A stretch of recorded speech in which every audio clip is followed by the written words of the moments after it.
الحمد لله رب العالمين والصلاة والسلام على محمد الأمين. أعوذ بالله من الشيطان الرجيم. بسم الله الرحمن الرحيم. تینوں حضرات، میں نے اس میں زیادہ تفصیل اس لیے نہیں کی کہ قرآن مجید پڑھنے پڑھانے کا اللہ تعالیٰ نے موقع دیا تو آپ ایسی بہت سی چیزوں سے آشنا ہو جائے. اس پہ قدم قدم پر ایسے اسالیب میرے بحث آئیں گے کہ جن کا صحیح فہم آدمی کے لیے معرفت کا ایک دروازہ کھول دیتا ہے. زبان کے ذوق کی کیا اہمیت ہے، اچھی زبان نہ آتی ہے تو آدمی کیسی عمدہ بات کو کس زاویے سے بگاڑ دیتا ہے، اس کی مثالیں وہاں روزانہ سامنے آئے گی. تو اس وجہ سے میں نے یہاں اس پر زیادہ مفصل بحث نہیں کی. قرآن کی روشنی. دوسری چیز یہ ہے کہ حدیث کو قرآن کی روشنی میں سمجھا جائے. ہم اس سے پہلے بہت مفصل بحث کر چکے ہیں کہ قرآن مجید کی تقسیم و تقدیم پیغمبر فرماتے ہیں. حدیث میں ہمیں رسول اللہ صلی اللہ علیہ وسلم کا علم ملتا ہے. تو ظاہر ہے کہ کس چیز کی تقسیم و تقدیم کی گئی ہے اس کی روشنی کو سمجھنا چاہیے. یہ سادہ جملہ نہیں ہے بلکہ اس کے پیچھے ایک پوری تاریخ ہے. عام طور پر آپ نے یہ بات سنی ہوگی کہ قرآن کو حدیث کی روشنی میں سمجھا جائے. عام طور پر یہ سنا ہوگا کہ قرآن کو حدیث کی روشنی میں سمجھنا چاہیے. میں یہ کہہ رہا ہوں کہ حدیث کو قرآن کی روشنی. اس کی وجہ یہ ہے کہ قرآن مجید تو اپنی زبان میں، اپنے الفاظ میں، اپنے سیاق و سباق میں ہے ایک واضح چیز. اس میں نہ کوئی روایت بالمعنی کا سوال ہے، نہ بات اپنے سیاق و سباق سے کٹی ہوئی ہے، نہ اس میں کسی طرح کے احتمالات پیدا کیے جا سکتے ہیں. ہمارے پاس تو خدا کی محکم حجت ہے اور خود اس نے اپنی یہ حیثیت بیان کی ہے کہ دین کے معاملے میں میزان اور فرقان ہے. تو قرآن مجید کی روشنی میں حدیث اس میں چاہیے، ورنہ نہیں سمجھ جائے گا. میں آپ کو بتاؤں گا کہ ابھی میں نے بات چیزوں پر اشارہ کیا ہے، لیکن جیسے جیسے آپ دین کا مطالعہ آگے کریں گے کیونکہ آگے پورا دین میرے بحث آنا ہے تو آپ یہ دیکھیں گے کہ اگر کسی روایت کو قرآن کی روشنی میں نہ دیکھا جائے تو کیسے نازک مسائل اس سے پیدا ہو جاتے ہیں. دوسری چیز یہ ہے کہ حدیث کو قرآن کی روشنی میں سمجھا جائے. دین میں قرآن کا جو مقام ہے وہ ہم اس سے پہلے بیان کر چکے ہیں. نبی صلی اللہ علیہ وسلم نے اپنی حیثیت نبوت اور رسالت میں جو کچھ کیا اس کی تاریخ کا حتمی اور قدم ناقد کی قرآن. یعنی نبی صلی اللہ علیہ وسلم نے جو دعوت دی پھر وہ دعوت کے مراحل سے گزری. انذار عام، اتمام حجت، ہجرت و برات، اقدام، یہ جتنے مراحل ہیں وہ جس تفصیل سے قرآن میں میرے بحث آئے ہیں اس سے ایک ایک مرحلے کے بارے میں آدمی کو روشنی حاصل ہوتی ہے. لہذا حدیث کے بیشتر مضامین کا تعلق اس سے وہی ہے جو کسی چیز کی فرع کا اس کی اصل سے اور شرح کا متن سے ہوتا ہے. یعنی حدیث میں زیادہ تر چیزیں ہیں تو ایسے ہوتا ہے کہ جیسے ایک درخت ہے، اس کی ایک جڑ ہے، اس سے تنا پھوٹتا ہے، پھر اس کے اوپر ایک شاخ آپ دیکھتے ہیں. تو اگر آپ نے جڑ سے واقف ہے نہ پہلے سے واقف ہے تو شاخ کیسے سمجھے. یعنی ایک بنیادی بات قرآن مجید میں بیان ہو جاتی ہے، رسول اللہ صلی اللہ علیہ وسلم اس کا ایک اطلاق بیان کر دیتے ہیں. زندگی سے وہ جیسے متعلق ہوتی ہے اس کی طرف اشارہ کر دیتے ہیں. تو قرآن اصل ہے اور روایت اس کی فرع ہوتی ہے. آپ اصل کو جانتے ہوں گے تو فرع کو پہچانتے ہیں. پھر دوسرا تعلق شرح اور متن کا. یعنی آپ کے پاس اگر یہی نہیں معلوم کہ آپ کو یہ غالب کا شعر کیا ہے اور شرح پڑے جا رہے تو ہو سکتا ہے کہ وہ حالی کے شعر کی شرح ہو اور آپ اسے غالب کے شعر کی شرح سمجھ رہے ہیں. یعنی اس متن کو سامنے رکھتے ہیں پھر دیکھتے ہیں کہ جو چیز بطور شرح بیان کی جا رہی ہے، جو وضاحت کی جا رہی ہے، الفاظ اس کو قبول بھی کرتے ہیں یا نہیں کرتے. یہ بات یعنی یہ بالکل ٹھیک ہے کہ بعض اوقات ایسا ہوتا ہے جیسے کہ اب بھی قرآن پر کام ہو رہا ہے کہ بڑا ہے ایک آدمی نہیں سمجھ پاتا کہ یہاں کیا بات ہے. یہ ایک صاحب علم اپنے ذوق سے اس بات کا وہ مدعا بیان کر دیتا ہے، پھر بالکل ایسا ہوتا ہے کہ جیسے آپ کا بات ہو یہ بات تو ایسا ہوتا ہے. تو شاید جب سامنے آئے تو اس کو یہی کام کرنا چاہیے. یعنی جیسے ہی ہم یہ کہیں کہ یہ قرآن مجید کی اس آیت یا اس حکم یا اس اصول کی شرح ہے تو قرآن مجید کے الفاظ کو آگے بڑھ کر قبول کرتے رہتے ہیں. یعنی معلوم ہو کہ جیسے بات واضح ہو گئی، مسئلہ حل ہو گیا، دلیل ہاتھ میں آ گئی، ایسے ہونا چاہیے. اصل متن کو دیکھے بغیر اس کی شرح اور فرح کو سمجھنا ظاہر ہے کہ کسی طرح ممکن نہیں ہوتا.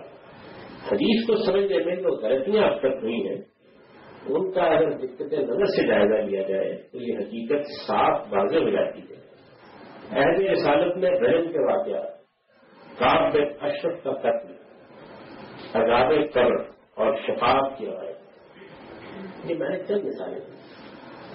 یعنی یہ اتنے الجھے ہوئے ابواب ہیں حدیث کی روایات کی وجہ سے کہ اگر آپ ان کو مجرد حدیث کی بنیاد پر دیکھیں تو بالکل وہی صورت پیدا ہو جاتی ہے جس سے پہلے ہم اصول کی بات کرتے ہیں. یعنی ایک الجھن کو حل کیا جاتا ہے اس سے دوسری الجھن پیدا ہو جاتی ہے، دوسری کو حل کیا جاتا ہے اس سے تیسری پیدا ہو جاتی ہے. لیکن جیسے ہی اس کو آپ قرآن کی روشنی میں رکھ کے دیکھتے ہیں تو بالکل ایک دوسری کے سامنے معلوم ہوتا ہے کہ اصل بات یہ ہے. تو یہ جن واقعات کی طرف میں نے اشارہ کیا ہے پہلے کے واقعات پر ہم بڑی مفصل بتا سکتے ہیں.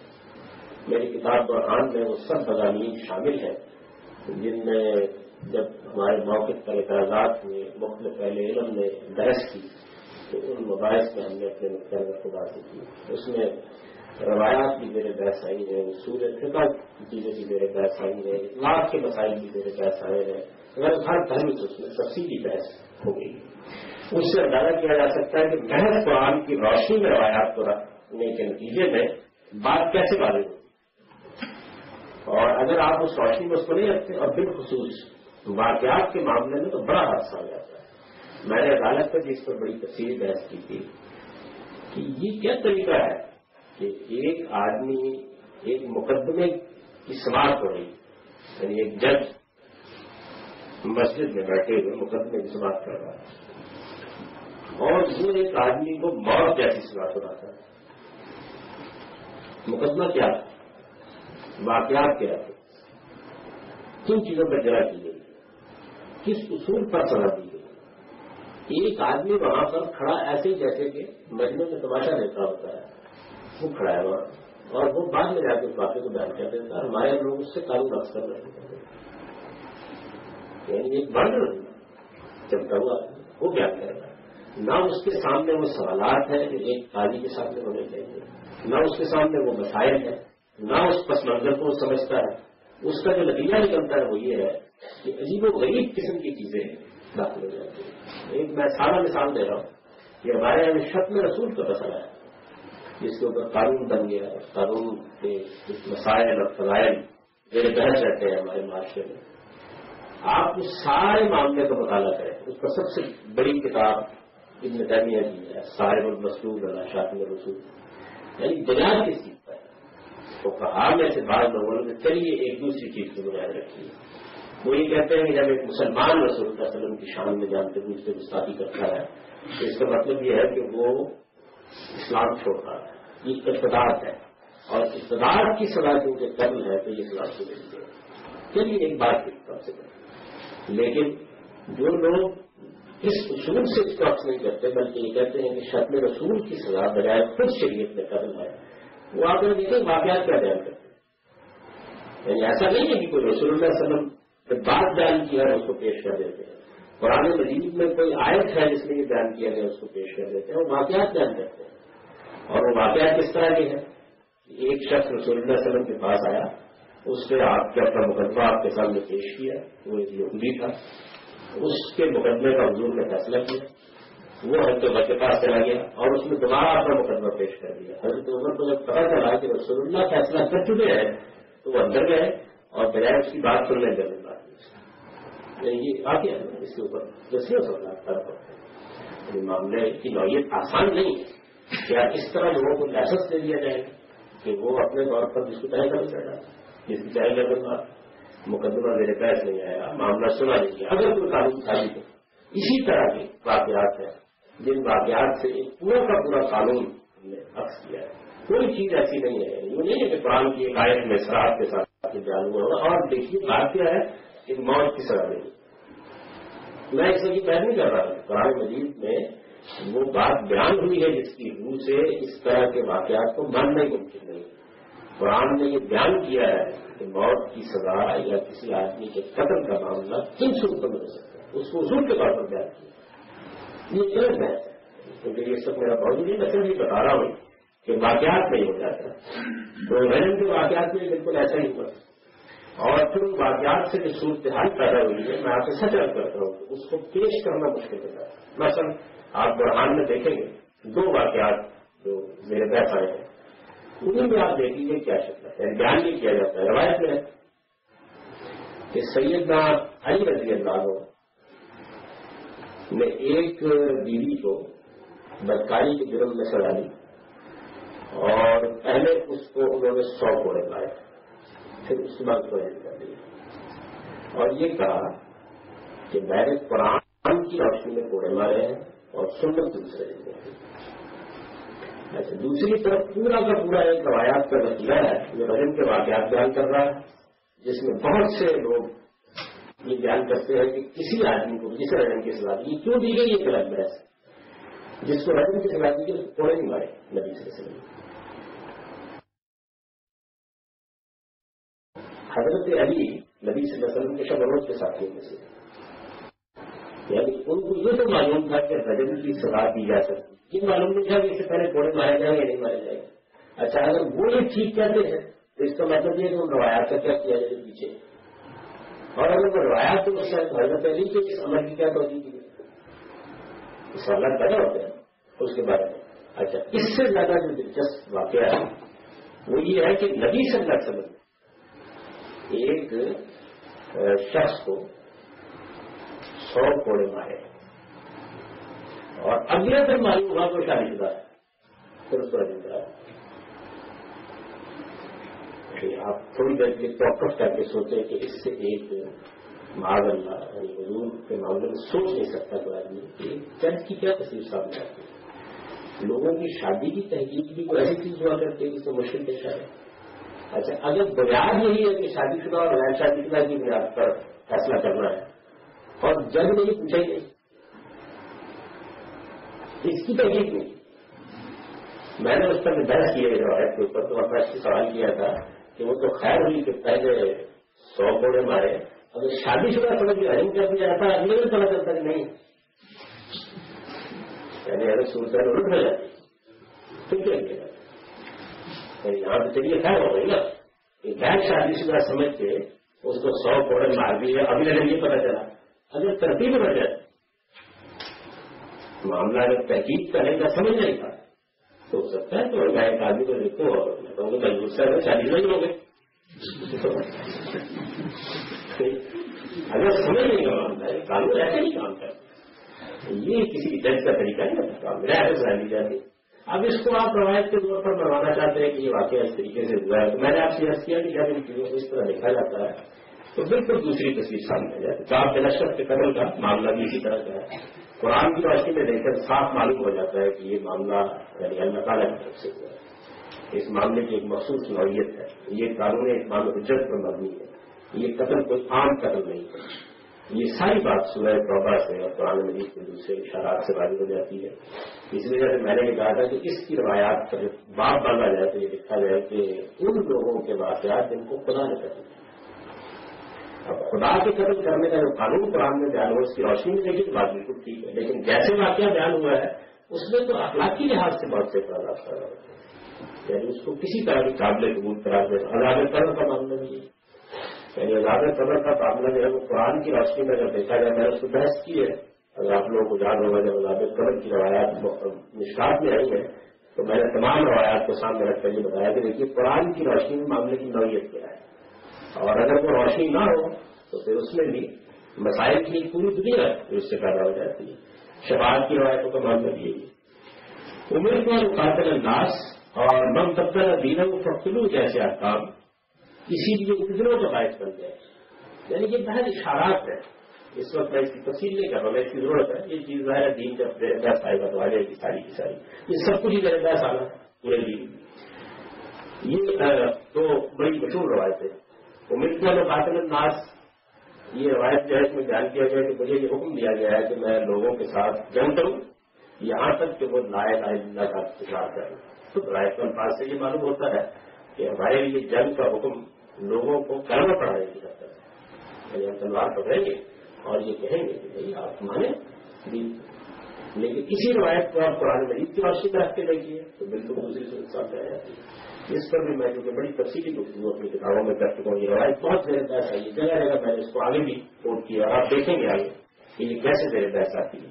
من بدل دینوں فقتلو، جس میں دین تبدیل کیسے قتل کر دو۔ تو اطلاعات کی جو بحث میری کتاب قرآن میں ہے اس میں نے بتایا ہے کہ اس روایت میں کیسے تعمیم تخصیص کے مسئلے نے ایک دنیا دوسری تبدیل کر دی۔ اس کو قرآن کی روشنی میں رکھ کے دیکھیے بالکل ٹھیک، یعنی اس کا ایک محل ہے، ایک موقع ہے، لیکن اسی چیز کو آپ جب عام اصول قرار دے دیتے ہیں تو نہ سمجھنا ممکن رہتا ہے نہ سمجھانا ممکن رہتا ہے۔ تو یہ کیونکہ بحثیں بہت تفصیلی ہو چکی ہیں اور میری کتابوں میں اس کی بڑی تفصیلی بحثیں موجود ہیں، اس وجہ سے میں یہاں سے اشارہ کر رہا ہوں۔ جیسے احکام اسی لیے الجھنوں کا باعث بن گئے، امر تو مقاتل الناس اور من بدل دینوں فقتلو جیسے احکام اسی لیے الجھنوں کا باعث بن گئے کہ انہیں قرآن میں ان کی اصل سے مقدر کر کے سمجھنے کی کوشش نہیں کی گئی قرآن مجید میں، اور یہ ان میں سے بہت سے احکام ہو رہے ہیں۔ اس پر شہزاد صاحب نے ایک بڑا اچھا مضمون انگریزی زبان میں لکھ دیا ہوا، بڑا تفصیلی مضمون ہے، قانون اتمام حجت، یعنی اللہ تعالیٰ کا ایک تو شریعت کا ضابطہ ہے اور ایک اس کا اپنا قانون اتمام حجت ہے جس کے تحت وہ سزا دیتا ہے، جزا دیتا ہے، اور یہ رسولوں کے زمانے میں جاری رہا ہے۔ اس قانون کو سامنے رکھ کر روایتوں کو دیکھا جاتا ہے تو معلوم ہوتا ہے کہ اس سے متعلق ہے، لیکن ان کو اس بات سے نکال کے جب شریعت کے قانون کے تحت کر دیا گیا تو صورت وہاں بالکل ٹھیک۔ اس میں بڑی تفصیل ہے، آپ لوگ چاہے پڑھنا تو اس کو پڑھ سکتے ہیں، بڑی تفصیل سے انہوں نے تمام اس طرح کی چیزوں کو ایک جگہ جمع کر دیا۔ حدیث کے فہم میں اس اصول کو محفوظ رکھا جائے تو اس کی بیشتر الجھنیں بالکل صاف ہیں۔ چنانچہ میں اس کی بنیاد پر یہ کہا کرتا ہوں کہ وہ بہت سی روایتیں جن کو لوگ نہیں مان رہے، یعنی ایک دو نہیں 10 روایتیں جن کو اہل حدیث بھی نہیں مان رہے، جیسے کہ وہ روایتیں جن کو فقہا بھی نہیں مان رہے، جن روایات کی ایسی توجیحات کی گئی تھیں کہ وہ ان کے الفاظ اسی طرح قبول نہیں کرتے تھے یا ان کو ناسخ اور منسوخ کے اصول پر ختم کر دیا گیا، یہ کہتے کہ یہ پہلے حکم تھا بعد میں۔ جب ان کو اس اصول کی روشنی میں ہم نے دیکھا ہے پچھلے 10-15 سال میں جو کام کیا ہے تو ان ساری روایتوں کا صحیح محل سمجھ میں آ جاتا ہے اور معلوم ہوتا ہے کہ وہ تو بالکل روشن کی طرح واضح ہے، ان میں کوئی ابہام نہیں ہے۔ تو اس کے بعد بھی اگر کوئی نے انکار کیا ہے، میں تو یہ کہتا ہوں کہ بہت سی وہ چیزیں کہ جن کا انکار ہو چکا تھا وہ بالکل ٹھیک ہے۔ آپ دیکھیں گے اس کو آگے بیچ جگہ بحث آئے گا کہ وہ کیسے ٹھیک جگہ کے اوپر آنے کے بعد بالکل معلوم ہو جاتی ہے، معلوم ہوتا ہے کہ یہ ہے جگہ، یہاں یہ روایت کس جگہ پر کس مقام پر ایسے مسئلے کو واضح کرتی ہے۔ تو یہ بہت سی مثالیں اس کی آگے ہیں۔ موقع اور محل۔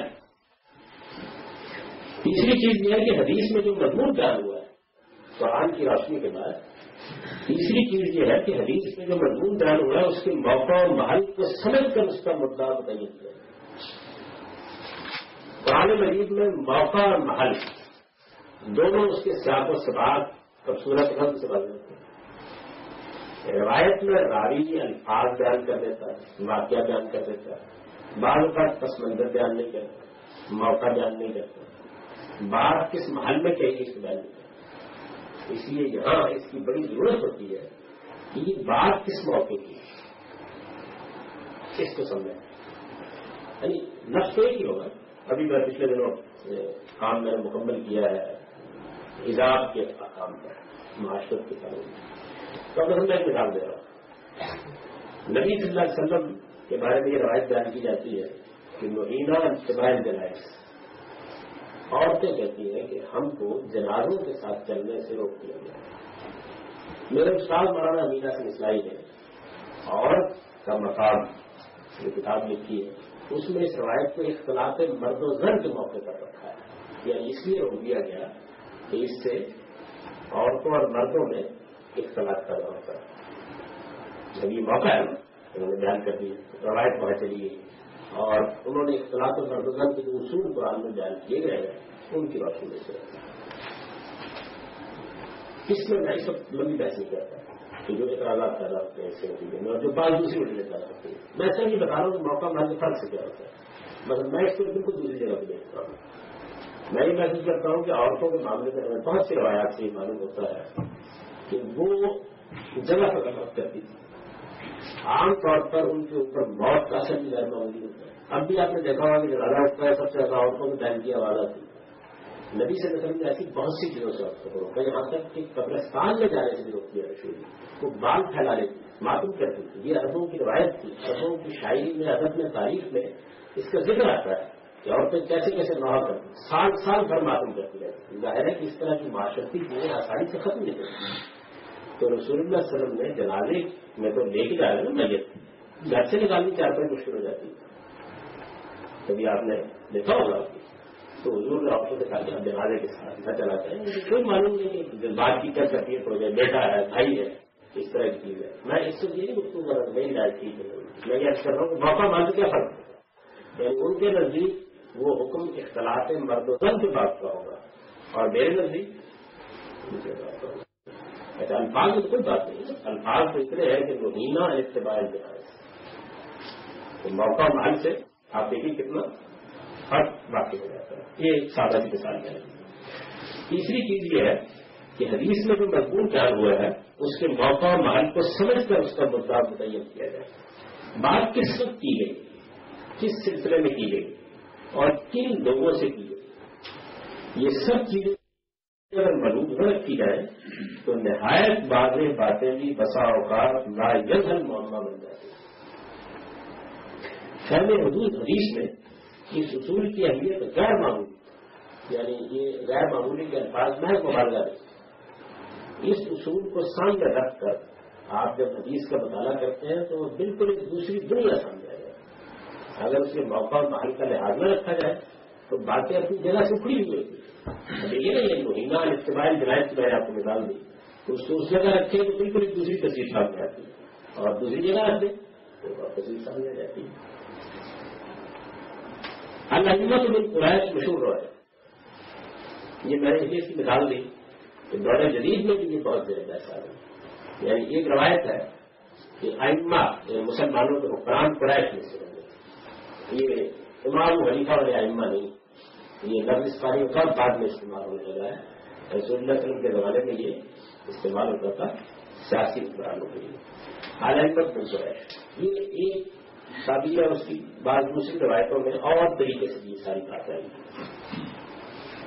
اب ہمارے یہاں اس کی بنیاد پر جو سیاست کا قانون ہے اس میں یہ دفعہ سخت کر دی گئی اور لوگ اس پر اجماع تک کا دعویٰ کرتے ہیں کہ جب ہم مسلمان اپنے خلیفہ یا اپنے حکمران کا انتخاب کریں گے تو اس کو قریشی کریں گے.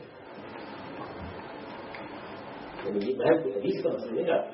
اس سے آگے بڑھ کر ہمارے یہاں ایک اجماعی مسئلہ بن گیا. کمومی لوگوں کا اتفاق کمومی ہو گیا. آپ کوئی کتاب اٹھا لیں, حتیٰ کہ شاہ اللہ نے بہت تفصیل ہے اس کے اوپر, یہ دیکھا جائے گا کیونکہ حضور نے کہا ہے کہ قریش میں سے ہونا چاہیے. اب اگر پاکستان میں آپ اپنے سربراہ کا انتخاب کرتے ہیں تو پہلے تو نہیں معین قریشی کو ڈھونڈا جائے گا, اس کے بعد انتخاب کے باقی مواقع بعد میں.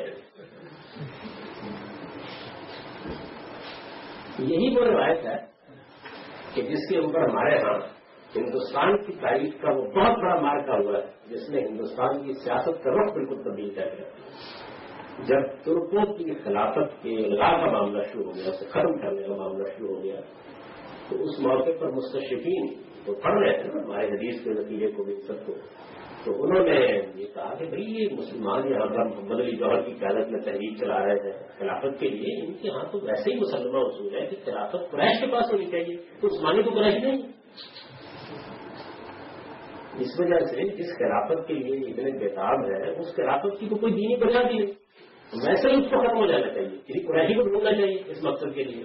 تو اس زمانے سے مولانا ابوالکلام آزاد میں جب تحریک کی خلافت چل رہی تھی تو اس روایت کے اوپر وہ مشہور تحریک لکھی ہے جو اب آپ دیکھتے ہیں پورے ٹیمپلیٹ کی شکل میں چھپی ہوئی مل جاتی ہے. یعنی خلافت اور جزیرہ نما عرب, اور اس میں انہوں نے بڑی تفصیل سے بحث کی اور انہوں نے کہا کہ یہ اصل میں کوئی حکم نہیں, یہ ایک اطلاع خبر تھی. حضور نے جیسے اپنے بعد مستقبل کے بارے میں بات پیشی میں رہتی ہے کہ یہ ہوگا یہ ہوگا، اس میں یہ بھی تھی کہ میرے بات جو حکمران ہے وہ قریش میں سے ہو گئے، بڑی دیر تک قریش حکمران رہے، تو یہ ایک خبر تھی۔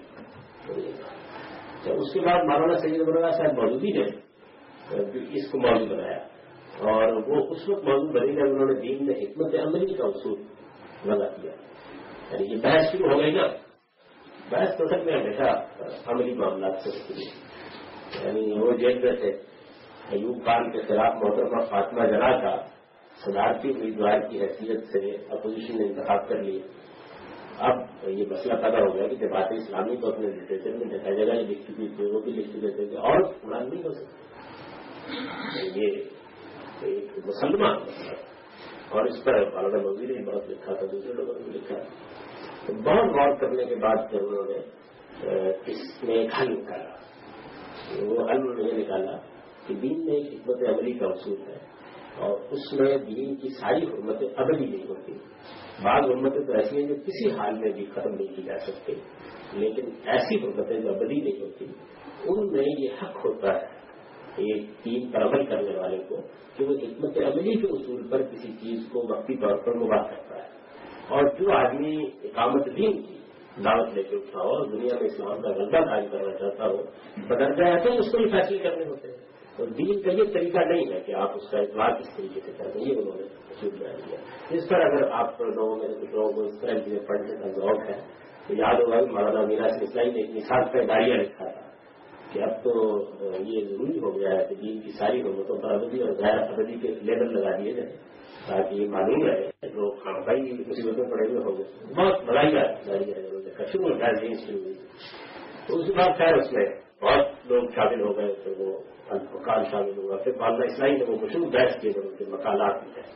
اس میں دو بہت بڑی دلیلیں جو مولانا مودودی نے دی تھی، ان میں سے غیبت کا معاملہ تھا کہ غیبت ایک حرام چیز ہے، لیکن دین کی مصلحت کے تحت محدثین نے اس کو حلال کیا، حکمت عملی کی مثال دی۔ اور دوسری مثال یہ تھی علامت من قریش کہ دیکھیے اسلام کا اصول جو ہے وہ تو یہ ہے کہ صرف تقوی کی بنیاد پر آدمی کو فضیلت حاصل ہوتی ہے، اور اس میں کسی خاندان کی کوئی ارادہ داری نہیں ہے، کوئی برہمنیت نہیں ہے، لیکن نبی صلی اللہ علیہ وسلم نے اس اصول کو توڑا حکمت عملی کے تعلق میں۔ تو یہ بحث ہوئی اس موقع پر، اور انہوں نے کہا کہ مولانا آزاد کی جو گفتگو ہے کہ انہوں نے خبر قرار دیا تھا، یہ جب ساری روایات سامنے رکھی ہے تو تصویر روایات کے اندر تو یہی مضمون ہے، وہ حکم کے انداز میں بیان ہوا ہے کہ یہ کرو، یہ کرنا لازم ہے، اگر ایسا نہیں کرو گے تو اپنے لیے مسائل پیدا کر لو گے۔ تو وہ ساری روایات کو سامنے رکھ کے تقیمات کا مضمون ہے جس میں انہوں نے مولانا غلام آزاد پر تنقید کرتے ہوئے نوٹ لکھا کہ مولانا کا مقام اور مرتبہ اتنا تھا کہ اس وقت میں بھی اس کا قائل ہو گیا۔ اس کی وجہ یہ کہ میں نے خود تحقیق نہیں کی تھی، لیکن جب خود تحقیق کی تو مجھے اندازہ ہوا کہ نہیں یہ امر ہے، یعنی وہ کہہ رہے تھے خبر ہے اور بھائی امر ہے۔ تو مولانا اسلامی نے بحث کی تو انہوں نے کہا کہ نہ یہ امر ہے نہ خبر ہے، یہ طبیعت کا فیصلہ ہے، طبیعت کی موقع محل ہے، یعنی موقع کیا ہے اس پر مولانا مودودی قسمت میں انہوں نے کہیں جملہ لکھ دیا کہ فرق کیا پڑتا ہے۔ تو لکھا کہ وہ لوگ جن کا اخباری میں راج ہے اور جو پڑھے کم لکھے زیادہ ہوتے ہیں ان کو بعض اوقات یہ سمجھانے میں بہت دقت پیش آتی ہے کہ امر میں اور خبر میں اور طبیعت میں کیا فرق ہوتا ہے، میں اگر آپ سمجھاتا ہوں تو پھر انہوں نے سمجھایا ہے کیا فرق ہوتا ہے۔ تو طبیعت کا فیصلہ اب دیکھیے نا، انہوں نے کہا کہ بھائی امر ہے تو قیامت تک خلاف ورزی نہیں ہو سکتی، اگر خبر ہے تو قیامت تک اس کے خلاف واقع نہیں ہونا چاہیے، اور اگر طبیعت کا فیصلہ ہے تو پھر مسئلہ ختم ہو گیا۔ پھر تو معاملہ یہ ہے کہ فریقین کے درمیان کر دیا ہوگا، دونوں طریقوں کو دیکھا جائے گا معاملے کی نوعیت کیا ہے، اس میں حضور نے کیا فیصلہ کرنا ہے۔ تو انہوں نے یہ محل بتایا اس کا کہ اصل میں انصار اور مہاجرین کے درمیان جو اقتدار کا معاملہ ہے اس میں سادہ اصول پر فیصلہ کیا گیا ہے کہ کیونکہ اکثریت مسلمانوں کی رہائش کے ساتھ ہے، تو جس طرح آج کل پولیٹیکل پارٹی ہے اس کا قبائلی نظام تھا، اس میں اس اصول پر اطلاق کیا گیا۔ یہ بڑی نفیس بحث ہے، اگر آپ اس کو پڑھیں اور آپ کو اندازہ ہوگا کہ اس میں موقع محل کی تبدیلی سے کیا فیصلہ کرنا ہے۔ اس میں انہوں نے بڑی تبدیلی بحث کی ہے، مولانا مودودی نے اس کا جواب دیا ہے، پھر انہوں نے بڑی گفتگو کی، لیکن میں نے اس لیے اس کی مثال دی آپ کو کہ اگر یہ طبیعت کا فیصلہ ہے تو دین کے معاملے سے نکل گئی نا تاریخ کا واقعہ۔ یعنی میرے سامنے مثال کے طور پر یہ کہا جائے تو بھائی پاکستان کی حکومت نہیں، پیپلز پارٹی کو بند کرنا چاہیے۔ تو اگر یہ بات ایک مسلم لیگ کے مقابلے میں کہی جا رہی ہے تو ووٹوں تو زیادہ پڑ گئے ہیں، لوگوں کے زیادہ پیچھے ہیں، تو یہ تجزیے کا فیصلہ ہے، یعنی اس میں طریقین ہے، ان کے درمیان ایک بات کہی جا رہی ہے. اور اگر آپ یہ کہتے ہیں کہ پیپلز پارٹی ہی میں رہنی چاہیے مسلمانوں کی حکومت ہمیشہ کے لیے، یہ بہت تبدیل ہو، تو انہوں نے کہا کہ تجزیے کا فیصلہ. تو ایک چیز کو آپ نے امر قرار دے دیا، صورتحال اور ہو گئی، موقع بتایا نا آپ نے اس کو خبر قرار دے دیا، معاملے کی نوعیت اور ہو گئی. آپ نے اس کو تجزیے کا فیصلہ کہا، پھر انہوں نے اس کے قرائن بتایا، دیکھیے تجزیہ یہ تھا، اس کا پس منظر یہ ہے، یہ صورتحال کی سکیفہ بنی سائدہ میں یہ بحث ہوئی ہے. انصار اس طریقے سے اپنے آپ کو حق سمجھ رہے تھے.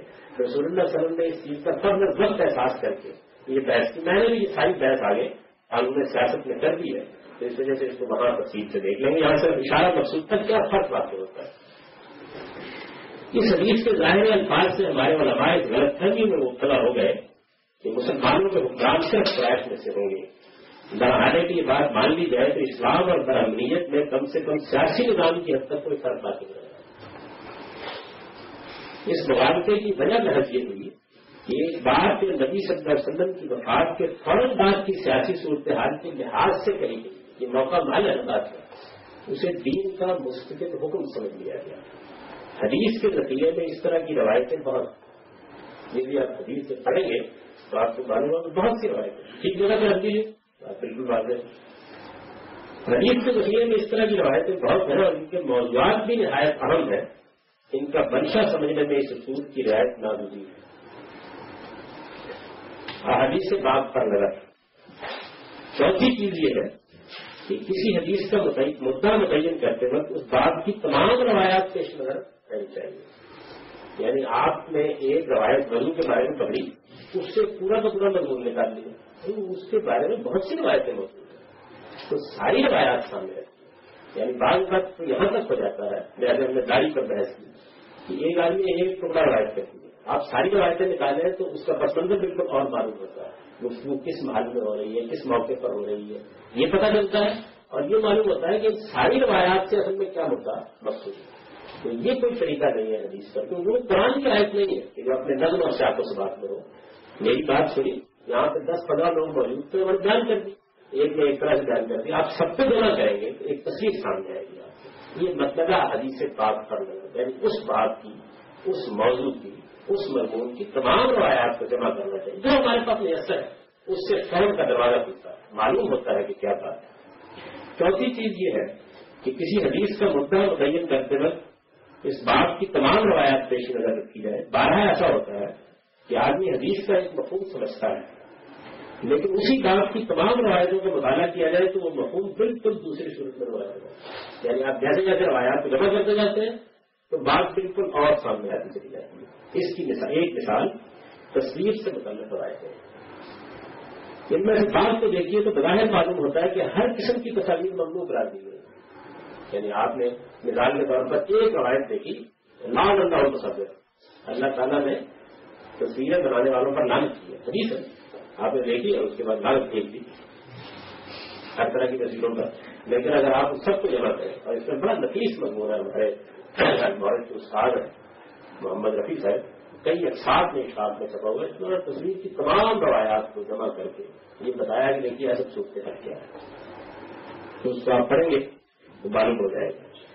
ان میں سے بعض کو دیکھیے تو براہ معلوم ہوتا ہے کہ ہر قسم کی تصاویر ممنوع قرار دی گئی ہیں، لیکن تمام روایتیں جمع کیجیے تو یہ بات بالکل واضح ہو جاتی ہے کہ ممانعت کا حکم صرف ان تصویروں کے بارے میں ہے جو فرض کے لیے بنائی ہے. یعنی کوئی روایت بن والے ہیں، ایسا نہیں ہے کہ آپ کو کوئی تعریف توجہ کرنی پڑتی. ساری روایتیں جمع کریں تو بالکل تصویر دوسری سامنے آتی ہے. اچھا آپ کے پاس وہ مضمون میں بہت تفصیلی ہے، ویسے تو ہم اس کو الگ سے چھاپے ہیں، اس کو پڑھنے کا موقع نہ ہو تو مولانا مودودی صاحب تو ہر طرح کی تصویروں کی حرمت کے قائم ہیں. انہوں نے سورہ سبا میں وہ حدیثیں ایک جگہ جمع کر دی، بس ایک نظر تو ایک جگہ جمع کر دی. آپ ان روایتوں کو بغیر کسی بحث کے وہ صرف کو دوسری بات ثابت کر رہے ہیں، ان کی بات پڑھنے سے پہلے صرف روایتوں کو پڑھیں تو آپ یہ دیکھیں گے کہ ساری روایتیں جب ایک جگہ آتی ہیں تو معلوم ہو جاتا ہے کہ مسئلہ کیا ہے، تو یہ معلوم ہو جاتا ہے. تو آپ دیکھیے کہ اس سے کتنا بڑا مسئلہ پیدا ہوا ہے. یعنی تصویروں کی حرمت ایک مطلق حرمت کی حیثیت اختیار کر گئی، اور ظاہر ہے کہ جب ایک بات غلط سمجھی جائے گی تو ایک زمانے میں چل جائے گی، اس کی بات نہیں چلے. میں نے ایک مرتبہ ہمارے ممدوح اور مخدوم ڈاکٹر ضیاء احمد صاحب سے بیعت پر میری دن بہت بحث رہی ہے زمانے میں سے، تو میں نے گفتگو کرتے ہوئے کہا تھا کہ آپ کی بات غلط تو اب بھی ہے، 200 سال پہلے آپ کہتے تب بھی غلط تھی، لیکن 200 سال پہلے کبھی چل جاتی ہے اب بھی چل سکتی، اب چل نہیں سکتی، یعنی کہتے تھے نا بعض اوقات معاشرت میں، تہذیب میں، تمدن میں بعض ایسے عوامل ہوتے ہیں کہ وہاں ایک بات بیٹھ جاتی ہے چل جائے، لیکن اب نہیں کر سکتے۔ تو انہوں نے کہا کہ نہیں آپ دیکھیں گے بریک تھرو ہو جائے گا، تو یہ دیکھتے ہیں جیتے معلوم ہو جائے گا کتنا بریک تھرو ہوتا ہے۔ تو حدیث کے نتیجے سے اس طرح کی بیسوں مثالیں پیش کی جا سکتی ہیں، لہٰذا یہ ضروری ہے کہ کسی حدیث کے مفہوم میں تردد ہو تو حدیث پاک کو جمع کیے بغیر اس کے بارے میں کوئی حکم نہیں لایا جاتا، یعنی یہ ضروری ہے۔ اور آپ یہ دیکھیں گے فقہ میں، آپ یہ دیکھیں گے محدثین کے ہاں صرف اس اصول کا ٹھیک اطلاق نہ کرنے کے نتیجے میں بات ایسی بگڑی ہے کہ جس کے بعد اس کے سلجھانے کا کوئی راستہ ہی سامنے نہیں۔ آپ سب چیزیں سامنے رکھیں تو بالکل دوسری تصویر سامنے آئے گی۔ عقل و نقل۔ پانچویں چیز یہ ہے کہ حدیث کے سمجھنے میں یہ بات محفوظ رکھی جائے کہ عقل و نقل میں ہرگز کوئی اختلاف نہیں ہو سکتا، اور یہاں عقل سے مراد وہی مسلمات، یعنی یہ نہیں ہو سکتا کہ اللہ تعالیٰ کو ہر بات کہہ رہے ہیں اور وہی فطرت رقم ہم کو دیے وہ ایک دوسری طرف ہم کو لے جا رہی ہے۔ اوپر حدیث کے رد و قبول کے اصول بیان کرتے ہوئے ہم واضح کر چکے ہیں کہ دین کی بنیاد ہی علم و عقل کے مسلمات پر قائم ہے، یعنی قرآن نے اپنی دعوت کی بنیاد اسی پر قائم کی ہے۔ لہذا کوئی چیز اگر ان مسلمات سے مختلف نظر آتی ہے تو اس پر بار بار غور کرنا چاہیے، یعنی ایک تو یہ ہے کہ آپ نے رد کرنا ہے، وہ تو بات کا مسئلہ ہے۔ پہلا مسئلہ تو یہ ہے کہ دونوں میں غور کیا جائے، دیکھا جائے، تو اگر آپ اپنی عقل کو استعمال ہی نہیں کریں گے غور کرنے کے لیے تو ہو سکتا ہے کہ ایک ایسی بات آپ نبی صلی اللہ علیہ وسلم کی طرف منسوخ کر دیں جس کی کوئی تنصیب نہ ہو۔ جیسے میں نے ابھی آپ کے سامنے مثال دی ہے، یعنی ایک مجرم کو سزا دینے کے معاملے میں کیسے بیان کیا جا سکتا ہے، یعنی کوئی آخر یہ مان سکتا ہے کہ ایک طرف یہ بیان کیا جائے کہ شادی شدہ اور غیر شادی شدہ ہونا یہ سزا میں فرق کی بنیاد ہے، اور دوسری جانب یہ حادثہ ہو جائے کہ جج بھی کون؟ اللہ کا پیغمبر، اور وہ ایک مجرم کو سزا دے اور اگلے دن اس کو معلوم ہو جج کا، تو یہ کیسے اگر مان لیں گے اس کا؟ لیکن لوگ کہتے ہیں ماننا پڑے۔ یہ کوئی علمی طریقہ نہیں ہے کہ اس طرح کے واقعے پر آدمی فوراً حدیث کو رد کر کے فارغ ہو جائے، یعنی اس لیے عرض کیا ہے وہاں تو یہ ہے کہ آپ اس کو رد کر دیں، وہ بات سمجھنا ہے، یعنی یہ فوراً کرنا چاہیے، پہلے آپ غور کریں اس پر۔ آدمی فوراً حدیث کو رد کر کے فارغ ہو جائے یا علم و عقل سے آنکھیں بند کر کے اس کی غلط یا مرجوع معنی قبول کر لیں، یعنی دونوں ہی یہ غلط ہے۔ ذرا سا آپ کو اس بات میں بڑی محسوس ہوئی نہیں، آپ کو غور و فکر کا تقاضا کرتی ہے، دیکھنا چاہیے، اور بارہ مجھے تجربے سے محسوس ہوا کہ ایک بات سمجھ نہیں آ رہی، لیکن غور کرنے کے نتیجے میں معلوم ہو کہ نہیں اس کا موقع ہوا اور اب وہ سمجھائی جا سکتی ہے۔ تو نہ رد کرنے میں جلدی کرنی چاہیے، اور نہ دوسرا پہلو یہ جو ہے علم و عقل سے آگے بند کر کے، یعنی آپ یہ دیکھیں بخاری کی روایت بیان ہو گئی رجم کی روایات میں کہ ایک صحابی جو تھے وہ جا رہے تھے اور انہوں نے دیکھا کہ بندروں کے درمیان بدکاری کا واقعہ ہو گیا اور بندر بندریہ کو رجم کر رہا ہے، کیا کریں گے؟ ماتم کرنے کیوں ہوتا ہے؟ ایک نہیں، دو نہیں، سینکڑوں سوالات پیدا ہو جاتے ہیں، یہ کیا چیز ہے؟ ادھر سے آپ نے اس کو دین میں داخل کر دیا ہے اور اس کی بنیاد پر رجم کا اس بات کر رہے ہیں۔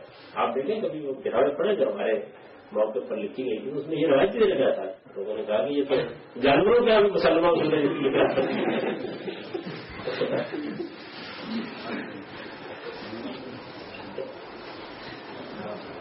سنگتوں میں بتاتا ہے کہ روایت کو جب صحیح پہلو سے دیکھا گیا تو بہرحال کوئی اختلاف باقی نہیں رہا اور بات ہر لحاظ سے واضح ہو گئی۔ یہ چیز ظاہر ہے کہ اسی وقت حاصل ہوتی ہے جب پورے یقین کے ساتھ مانا جائے کہ اپنے نقل میں کوئی منافعات نہیں ہو سکتا۔ اگر آپ اس بات پر یقین اور ایمان نہیں رکھتے تو پھر یا تو آپ بات کی کوئی بھولی سی توجہ کریں گے اور قبول کر لیں گے، یا کریں گے یعنی اب اس روایت کو بہت سے لوگوں نے قبول کر دیا ہے، ان کو کوئی اس میں تردد محسوس نہیں ہوتا کہ اس واقعے سے بھی استعمال کرنا چاہیے یا نہیں کرنا چاہیے، تو آپ یہ کریں گے۔ اور یا یہ ہے کہ کسی چیز کو ایسے کر سکتے ہیں جہاں ہٹے تو اس میں بڑی خدمت کی بات ہوگی اور یہ ظاہر نظر آ رہا ہوگا۔ دوسرا آدمی آپ کو بتا دیں سلف و خلق میں جن محققین نے اسے محروم رکھا ہے یعنی ہمارے پرانے بزرگوں میں تھی اور آج کل کے زمانے میں تھی. جن محققین میں اسے ملوث رکھا ہے ان کی تحقیقات میں اس کے ثمرات جگہ جگہ پیش کیے جا سکتے ہیں. یعنی اگر آپ دیکھیں تو آپ کو معلوم ہوگا سب سے پہلے اس پر امام شافعی نے اپنی کتاب علوم میں اور کچھ شامل ہے مختلف حدیث میں بہت اچھا کام کیا. یہ تحقیقات سے اتفاق ہو سکتا ہے لیکن مطابقت دکھائی بعض اور لوگوں نے بھی کام کیا اس معاملے میں. اور ہمارے اپنے زمانے میں بھی بعض ضلع کی قدر علم نے یہاں بھی اور عالم عرب میں بھی بہت اچھا کام اس نے کیا. آپ دیکھیں گے تو جب وہ بتا دیتے ہیں کہ اس موقع کی بات ہے, اس محل کی بات ہے, اس میں عقلی لحاظ سے یہ بات بظاہر ایسے لگ رہی تھی لیکن دوسرے زاویے سے دیکھتے تو بالکل ٹھیک بیٹھ جاتی ہے. تو آپ محسوس کرتے ہیں کہ جب آدمی یہ یقین کر کے جاتا ہے حدیث کے وسیلے کی طرف کہ عقل و نقل میں منافعات نہیں ہو سکتی. یہ بات ابن تیمیہ نے اپنی کتاب عقل و نقل میں کہی تھی, بہت ٹھیک بات ہے کہ اگر عقل و نقل میں منافعات نظر آ رہی ہے, اختلاف نظر آ رہا ہو, عقل نقل سے مراد یعنی کوئی روایت ہے یا قرآن کی آیت ہے, تو پھر اس کے بعد آپ رک جائیں گے. یا تو آپ اپنی مقدمہ قائم کرنے میں غلطی کھا رہے ہیں اور یا نقل روایت میں غلطی. جب آپ رک کر غور کریں گے اس اعتماد کے ساتھ تو دونوں میں سے کوئی ایک بات واضح ہو جائے گی. اور تجربہ یہی بتاتا ہے کہ ایسے ہو جاتا ہے. حدیث کے فہم میں اس چیز کو بھی کسی حال میں نظر انداز نہیں کیا جا سکتا. اسی جملے کے ساتھ یہ فہم حدیث کے مبادی بھی ہو گئے اور اس کے ساتھ مبادی کی پوری بحث بھی آیت کے وقت میں چند اس کے بعد اہم پہلوؤں کی طرف آپ کو توجہ دلاؤں گا اور اس کے بعد پھر آپ جو باقی وقت ہے اس میں سوالات کریں گے. قرآن حدیث کے مبادی میں بھی اور سنت میں بھی اور حدیث میں بھی جو چیزیں پڑھی گئی ہیں ان میں اگر بالکل اجزاء میں اترے اور ظاہر کو زیر بحث آئے ہیں اور آپ دوبارہ سنیں گے ان چیزوں کو تو اور زیادہ دقت نظر سے دیکھیں گے کہ ان میں کیا چیزیں سامنے آئی ہیں. بہت سے پہلو ہوں گے جو واضح ہوں گے لیکن وہ بڑی بڑی باتیں جو واقعی الجھن کا باعث تھی ان پر ایک نگاہ ضرور ڈال دینی چاہیے. یعنی یہ بحث کہ قرآن مجید ایک تو ہمارے پاس ہے اور اس کے علاوہ بھی اس کی بہت سی قراءتیں ہیں اور ان قراءتوں سے بھی استدلال کیا جاتا ہے. اس بحث کے بعد یہ بحث بھی ختم ہو جاتی ہے. یعنی کوئی شخص مجھ سے اختلاف کر سکتا ہے لیکن میں نے بدلائن بتا دیا ہے کہ یہ ایک بالکل بیماری چیز ہے, اس کی کوئی حقیقت نہیں. اس زمن کی روایات پر بھی گفتگو کر دی ہے اور اس کو معلوم کر قرآن مجید اور حدیث کے مابین تغیر اور تبدل کا نسخ کا تعلق قائم کر دیا گیا.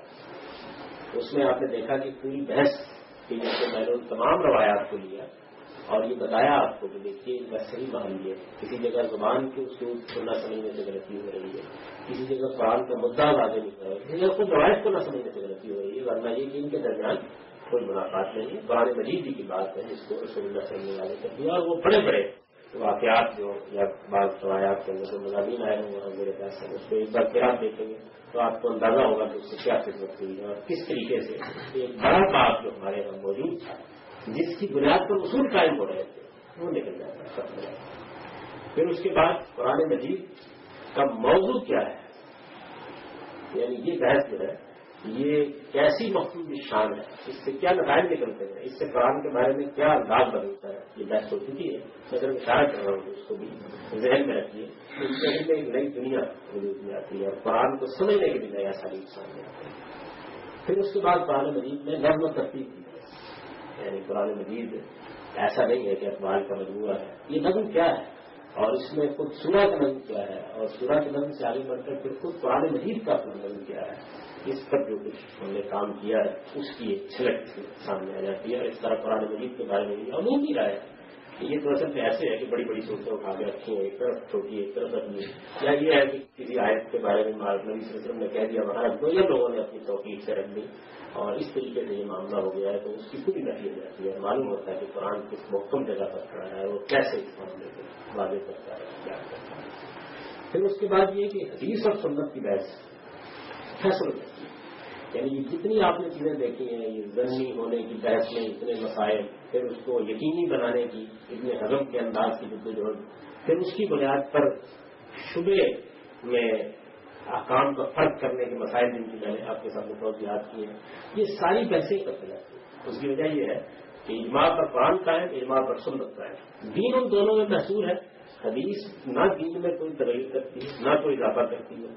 جب وہ یہ کرتی نہیں ہے تو اب وہ حضور کے علم کا ریکارڈ ہے. تو اس وجہ سے ان لوگوں کو تو چونکہ اس سے دین کا حکم الگ سے ثابت کرنا ہے، تو اس لیے ان کی ساری وجہیں اس پر ٹھیک جگہ پہ رکھ لیجیے، ٹھیک جگہ پر رکھ لیجیے، صرف پلیسمنٹ ہے اس جگہ یہ، یعنی وہ تقیم و تبیین کرے گی، وہ اس میں روایت بیان کرے گی، اس سیرت و سوال بیان کرے گی، اس کا یہ کام نہیں ہے کہ وہ دین کے کانٹینٹ میں کسی ایک حکم پر اضافہ کرے یا اس میں تبدیلی کرے۔ اس پلیسمنٹ سے نالج بالکل تبدیل ہو جاتی ہے۔ اور سنت یعنی جس کا معاملہ یہ تھا کہ وہ اس کو متعین کر کے پیش کرنے پر جو کچھ پیسے ہوئی ہیں وہ اسی زمانے میں طے کی ہے، کیونکہ اس زمانے میں بہت سے لوگوں نے اس کے خلاف رفتار اختیار کیا تھا، تو وہ باعث اس میں کیا مسائل پیدا ہوتے ہیں، بلکہ فقہ کے بے شمار ابواب اور اصول فقہ کے بے شمار ابواب جو ہے اس کے دنوں ختم ہو جائے، یعنی ان بحثوں کی کوئی ضرورت کی بات نہیں ہے۔ تو یہ میں نے چند باتیں آپ کو بتائی، اور یہ بات بھی آخر میں کر دوں کہ اس طریقے سے دین پر غور کرنے کی اقتدار امام بھائی سے دروازہ انہوں نے کھولا تھا، اس کے بعد اسلائی نے بہت سا کام کیا، اصولوں مبادی کی چیزیں بھی موجود ہیں، مبادی قبر قرآن بھی موجود ہے، مبادی قبر حدیث بھی موجود ہے، اور پھر جو انہوں نے ہم لوگوں کو آخر میں طالب علمانہ لیکچر دیے وہ بھی اچھا ہے، یعنی مبادی قبر حدیث بھی وہی لیکچر ہیں، اور قرآن فہمی کے اصول کے نام سے ان کی جو خود ڈیولپمنٹ ہوئی ہے وہ بھی اس میں روایت ہو جاتی ہے۔ میں نے اس بات کو کہاں سے لیا ہے اور پھر کہاں پہنچایا ہے، غلط یہ صحیح نہیں ہے، نہیں کر رہا، تو آپ تقابلی مطالعہ کریں گے تو اس سے معلوم ہو جائے گا یہ میں نے اس سے معلوم کی طرف اشارہ کر دیا ہے کہ ان چیزوں کو دوبارہ دیکھیے، یعنی یہ معاملہ ایسا نہیں ہے، بلکہ اس میں ایک پوری دنیا علم کی ختم ہوئی ہے اور دوسری دنیا وجود ہوئی ہے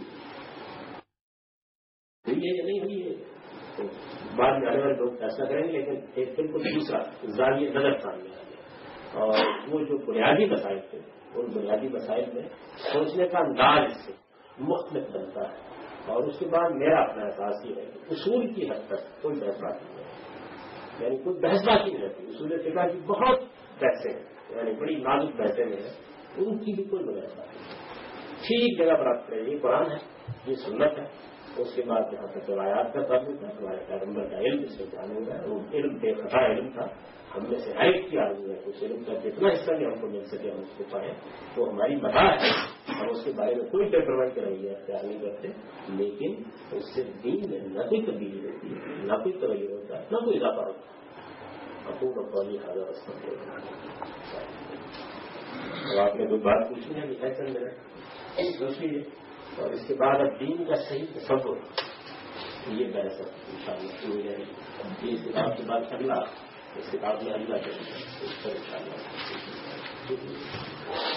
چلیے سنت کے بارے میں یہ بات ہوتی ہے کہ یہ بالکل اسی طرح قرآن جماعت کے ساتھ منقول ہوا ہے، اسی طرح یہ بھی جماعت کے ساتھ منقول ہوا ہے۔ اس میں بعض لوگ یہ سوال کرتے ہیں کہ مسلمانوں کے اندر ہی کچھ ایسے لوگ موجود ہیں، ایسے گروہ ہیں جو مثلا نماز ایک سنت ہے، اس کی مختلف کو بھی یاد کرتے ہیں کہ ایک ایسا گروہ ہے جو نماز کو کہتا ہے کہ اس ذکر ہی اس کا نام کہ یہ بات ذکر ہے چلتے پھرتے کرتے ہیں، کوئی سی نہیں کرتے ہیں مسلمانوں کے اندر ہے، تو پھر اجماع وہ کہتے ہیں کہ نہیں ہے، اجماع روایت پر ہوتا ہے، کام پر نہیں ہوتا، یعنی وہ یہ نہیں کہتے کہ مسلمانوں کے یہ نہیں کہتے کہ ہم یہ کہتے ہیں کہ رسول اللہ نماز کرائی دعویٰ کریں گے، یعنی ایک آدمی کہتا ہے کہ یہ مسلمان جو کہتے ہیں ان کو کہتے ہیں ان کا جس چیز پہ اتفاق ہو تم چھوڑو، میں تو اصل میں یہ بتا رہا ہوں آپ کو قرآن میں اس کا مطلب یہ تو یہ فہم ہے، اس کی بنا پر کوئی کچھ نہیں کہہ سکتا،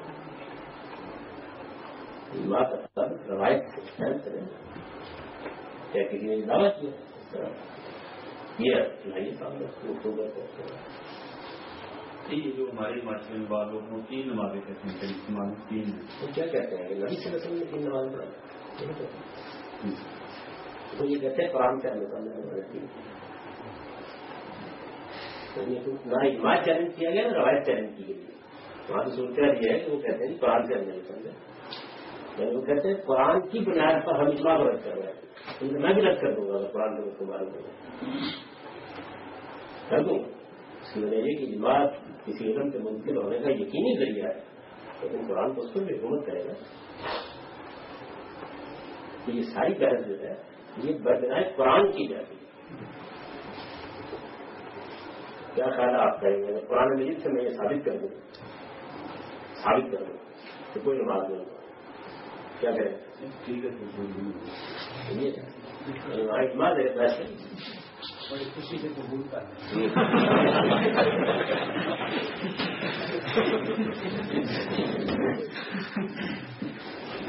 کوئی ایسا فرقہ یا گروہ پیدا نہیں ہو سکتا ہے. یہ بڑی زبردست ٹریڈیشن ہے قائم ہوتی ہے. وہ تو اصل میں یہ بحث کرتے ہیں کہ قرآن سے بات نہیں مانتے اور یا اس اصولی کو نہیں مانتے کہ اجماع نہیں ممکن ہوتا. اسی کو نہیں سوال جی حدیث کے ذخیرے میں بعض ایسی روایات اور نیریٹوز ہیں جن کے بارے میں گمان ہوتا ہے کہ اگر ہم سارے اصول اپلائی بھی کر لیں تو کوئی یقینی ہم جگہ پہ نہیں کھڑے ہو سکتے. بالعموم یہ روایتیں اس آپ کہہ لیجیے جی کہ ٹاپک سے متعلق ہیں جس میں نبی صلی اللہ علیہ وسلم کو ایسی ہمیں اطلاع دے رہے ہیں جس کو ہم ویریفائی نہیں کر سکتے. جیسے مثال کے طور پہ جو روایات واشنگ کے سلسلے میں ہمارے فقہاء استعمال کرتے ہیں اس کی تائید میں اس کے اس بات میں ہم مثال کے طور پہ یہ بات کہ فرشتہ جو ہے 120 دن کے بعد روح پھولتا ہے اور اس کے بعد ہی معاملات ہوتے ہیں اور سائنٹیفکلی جو ہے اس کو ہم ویریفائی نہیں کر سکتے. تو اس طرح کے معاملات میں ہم یعنی کیا کوئی ڈیفینیٹ جگہ پہ کھڑے ہو سکتے ہیں انلیس کے بات شروع جو ہے وہ صحیح جگہ سے نہیں ہے. یقینی علم تو حاصل نہیں ہوتا اس میں ہمیں ممکن ہے یقینی ذن غالب حاصل ممکن ہے. یقینی علم نہیں ذن غالب حاصل ہوتا ہے اور ہم یہ محسوس کرتے ہیں کہ یہ بات رسول اللہ صلی اللہ علیہ وسلم نے کہی ہوگی یعنی کرینا کرائم اس سے زیادہ کچھ چیز حاصل نہیں ہوتی. اور جب کوئی چیز علم کے مسلمات کے خلاف ثابت ہو جائے گی عقل کے مسلمات کے خلاف ثابت ہوگی تو ہم اصول بھی جان کرتے ہیں. لیکن علم و عقل کے مسلمات میں کوئی چیز ہمارے سامنے نہیں ہے تو جو علم ہمارے پاس موجود ہے باقی علوم میں بھی ہم ایسے کرتے ہیں. بھائی طب میں تحقیقات ہوتی ہے اور ہم ایک مریض کو جس کے مرنے اور جینے کا انحصار ہوتا ہے اس تحقیق کی بنیاد پر دوا دے رہے ہوتے ہیں. مرنے والی ہوتا ہے دوسری تحقیق سامنے آ جاتی ہے. آپ نے دیکھا کہ فوراً یہ دوائیں مارکیٹ سے اٹھاتی ہے. اس سے پہلے سب کھا رہے ہیں مجھے یاد ہے ناولگین جب اٹھائی گئی ہے تو اس سے پہلے تو ہم بہت زور شوق سے استعمال کرتے تھے. تو یہ تو ہے یقینی کو میں نے اطلاع جاتا ہے یقین کی جگہ پر آپ کو روایت نہیں کھڑا کر سکتا. اگر یقین کی جگہ پر کھڑا کر دیتی تو پھر تو یہ سارا مسئلہ کر رہا غائب ہوتا اور کیونکہ اس میں دین میں کوئی نہ اضافہ ہوتا ہے نہ کمی ہوتی ہے. ایک اطلاع ایک اشتہادی مسئلہ ایک فکی رائے وہ ہے براہ کرینے کی آس لگتی ہے ٹھیک لگتی ہے کوئی علمی عقلی اعتراض اس کے اوپر نہیں ہے. کیا وجہ ہے عمل کریں گے اس کے اوپر اس سے مختلف کوئی بات سمجھ میں آ جائے گی. ہو سکتا ہے روایت سے سمجھ میں آ جائے ہو سکتا ہے مزید غور و خوض سے قرآن میں سمجھ میں آ جائے. این ممکن ہے کہ کوئی علمی تحقیق مزید ہو اور اس سے کوئی نیا نقطہ سامنے آ جائے. جب میں نے اس کو اس جگہ سے ہٹا دیا ہے تو اس سے دین میں نہ کوئی اضافہ ہونا ہے نہ کوئی تغیر ہونا ہے نہ کوئی تبدیلی ہونی ہے. تو وہ اصل میں ایسے ہی ہے کہ ایک علمی چیز ہے آپ کے سامنے نبی صلی اللہ علیہ وسلم کی نسبت سے بیان ہوئی ہے تو ظاہر ہے کہ ہمارے پاس اگر اس کو رد کرنے کی ضرورت نہیں ہے قرآن کے خلاف نہیں ہے وہ سنت کے خلاف نہیں ہے وہ علم و عقل کے مسلمات کے خلاف نہیں ہے تو ہم اس کو قبول کر رہے ہیں ذن غالب کی بنیاد پر نہ کہ یقین کی بنیاد تو دنیا اسی پر چل رہی ہے. اس کے علاوہ ہمارے پاس کوئی راستہ مجھے تو ویریفائی کرنا ممکن ہے. یہ اصول صحیح نہیں ہے مطلب ویریفائی کرنا تو اس وقت بہت سی دوا کوئی ممکن نہیں ہے. یعنی موجود تحقیقات میں بات ٹھیک ہے موجود تحقیقات میں کہیں پیاس لگتی ہے اس سے مختلف بات سمجھ آئے گی. یہ اصول صحیح نہیں ہے. یعنی ہم ایک بات کو ہر بات سے ویریفائی تو نہیں کر سکتے. ہمارا جو اس وقت کا علم ہے ہماری جو اس وقت کی عقل ہے ہمیں جو کچھ اس وقت معلومات میسر ہے اپنے نبی سے اس میں اس کے رد کرنے کی وجہ جب وہ اگر ویریفائی ہو جائے تو پھر تو یقینی بن جائے گا. پھر تو نکل گئی جگہ سے. ویریفائی ہونے کا مطلب تو یہ ہے کہ مثال کے طور پر جو اس میں بیان کیا گیا ہے کہ بچہ ایک مراحل سے گزرتا ہے اس موقع پر فرشتہ آ کے اس کو ایک انسان کی حیثیت سے روح پھونک کے اس میں سب و بسر سواد کی صلاحیت پیدا کرتا ہے. اگر یہ بات ویریفائی ہو جائے یعنی میں بہت کی بات کر رہا ہوں تو فرشتے جانا ہے نا کہ ہم صوفی کسی موقع پر دکھا دیں ہو گیا آ گیا فرشتے ویریفائی نہیں تو یقین ہو گیا پھر تو معاملہ وہ ہے انسانی جان کا فیصلہ کرتے ہیں ایسے ہی کرتے ہیں کرائم کی بنیاد پر آپ عدالت میں جیت کرتے ہیں. یعنی عدالت میں جج کے سامنے ایسا تو نہیں ہوتا کہ وہ بالکل اس جگہ پہنچ جاتا ہے. کوئی شاپ ہے کرائم آپ دیکھیں کہ ایک بیوی کو سزا دی گئی ہمارے یہاں اور سزا موت کی سزا دی اور بعد میں جو کچھ سامنے آئے تو سپریم کورٹ کو اپنا فیصلہ واپس کرنا ایسا ہے. وہ بھی انسانی جان کا مسئلہ ہوتا ہے. ایک آدمی کو مارنا ہے تو کیا کہیں گے آپ؟ یعنی جج کے پاس کیا یقین ہونا چاہیے اسے؟ نہیں, شبہ جو ہے اس کے امکانات ختم ہو جائے, شبہ کے امکانات ختم ہو جاتے ہیں بس. اور ایک گن میں گاڑی اس کو اسی پر ساری دنیا چلتی ہے. اگر تو ہم یہ کہیں نا کہ بھائی اگر یہ کسی موقع کے اوپر اس کے خلاف یقین آ جائے آپ کے پاس تو تب بھی آپ ماننے کے پابند ہیں, ایسا نہیں ہے. سوال پیدا ہوتا ہے کہ اللہ تعالیٰ نے نبی صلی اللہ علیہ وسلم کو اس طرح کی خبریں ہیں, یعنی اسکیورٹی پر کیا ہے کی وجہ یہ کہ آپ تو مان رہے ہیں, یعنی اتنا بڑا مسئلہ جو پیدا ہوتا ہے انسانوں کے درمیان وہ اسی روایت کی بنیاد کے اوپر حل کیا جا رہا ہے. انفلٹی تو اتنی زیادہ ہے, یہی تو اصل میں اس بے خطا علم بے امکان جو ہے وہ خطا تو موجود ہے, یعنی روایت کی حیثیت. یہی تو اس کا کمال کہ یہ اب تک 14 صدیاں تو ہو گئی, دنیا میں اتنی تحقیقات ہو گئی, اس تک وہ کھڑی ہے. آگے دیکھو سر, یہ جو حدیث کو رد کرنا کہتے ہیں اس کا کیا مطلب ہے کہ اس کو حدیث یہ ہے نبی صلی اللہ علیہ وسلم کی طرف اس کی نسبت نہیں کی ہے. بات کرنے کا مطلب نہیں ہے, اس کو قبول نہیں کیا جیسے محدثین نہیں کرتے, یعنی وہ سند پر پوری نہیں کرتی تو رد کرتے ہیں. تو اس کے لیے انہوں نے اصطلاح یہ رکھی ہے مردود روایت ہے, وہ ان کی اصطلاح مقبول روایت ہے, مردود روایت ہے, وہ روایت رد کرتے ہیں.